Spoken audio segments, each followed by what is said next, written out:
વડોદરાથી સમાચાર। મોટના તળાવમાં 12 બાળકો અને 2 શિક્ષિકાઓના ડૂબી જવાથી મોત થયા હતા। આ ઘટનાને 1 મહિનો પૂર્ણ થયો છે। મૃતકના પરિવારને ન્યાય આપવાની માંગ સાથે સામાજિક કાર્યકર અતુલ ગામેચી અર્ધનગ્ન હાલતમાં આડોટતા હણી તળાવ પહોંચ્યા। દુર્ઘટના મામલે કોટિયા પ્રોજેક્ટ સાથે જોડાયેલા 20 આરોપીની ધરપકડ અત્યાર સુધી થઈ ચૂકી છે। દાવ છે કે 19 માર્ચ પહેલા કોર્ટ સમક્ષ એસઆઈટી ચાર્જશીટ રજૂ કરશે।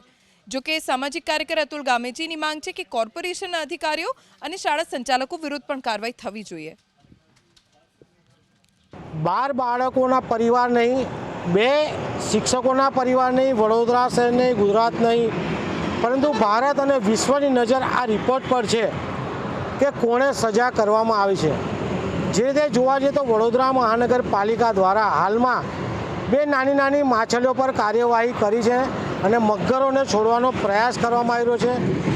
તેવી જ રીતે શાળાના સંચાલકો સામે પણ કોઈપણ જાતની કાર્યવાહી કરવામાં આવી રહી નથી તેવું ધ્યાને આવ્યું છે।